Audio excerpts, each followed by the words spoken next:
L'envie, l'orgueil ou encore la luxure, les femmes et les hommes politiques n'y échappent pas et c'est ce que j'ai voulu percer dans ce livre consacré aux péchés capitaux de la politique. La colère, c'est vrai qu'on pourrait la mettre à n'importe quelle personnalité politique. Je me suis penché sur quelques-unes dans ce livre, notamment Nicolas Sarkozy avec ses colères homériques, qu'on ne détaille plus. Jean-Luc Mélenchon, bien sûr aussi, quand il dit « je suis le bruit, la fureur, le tumulte et le fracas ». Plus surprenant, c'est en se penchant sur d'autres personnalités, notamment Édouard Philippe. Il a des colères froides, c'est ce que raconte son entourage. Il a des petits tics, il y a des petites mimiques qu'il a, notamment avec sa lunette qu'il prend, qu'il tourne autour des doigts, qu'il mâchonne. Et je me souviens d'une phrase qu'il m'avait dite une fois en disant que finalement, s'il se retenait, il en collerait une à tout le monde.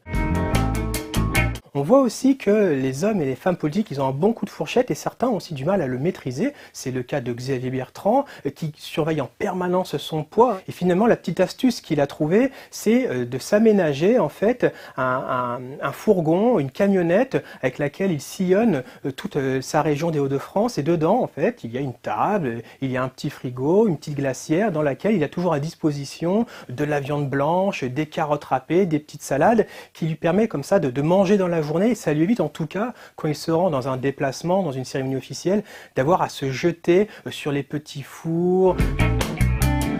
On n'y échappera pas, bien sûr, avec Emmanuel Macron, le président de la République, avec cette image de vanité et d'arrogance qui lui est revenue en boomerang au plus fort de la crise des Gilets jaunes. On se souvient de ce fameux horticulteur avec qui il avait conseillé de traverser la rue pour trouver un emploi, la phrase sur les Gaulois réfractaires. Et c'est vrai que dans les traits d'image, dans les sondages d'opinion, est très vite remontée une image d'arrogance et de vanité qui a insupporté les Français.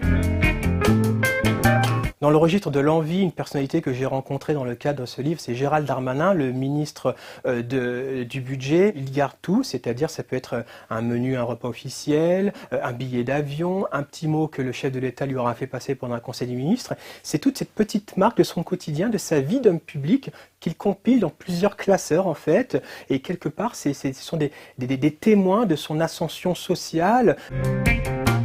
Dans l'avarice, il y a aussi une famille qui s'est illustrée, c'est la famille Le Pen avec Jean-Marie Le Pen et sa fille Marine. Jean-Marie Le Pen, pour lui, un sou c'est un sou. Et Marine Le Pen, c'est aussi quelqu'un qui fait très attention à ce qu'elle dépense. Et quand elle peut se faire offrir quelque chose plutôt que de le dépenser, elle ne s'en prive pas. J'ai pour anecdote aussi cette fameuse victoire du Front National lors de l'élection européenne précédente, où Louis Alliot, son compagnon, avait voulu que l'ensemble des nouveaux élus frontistes au Parlement européen fassent un cadeau à Marine Le Pen.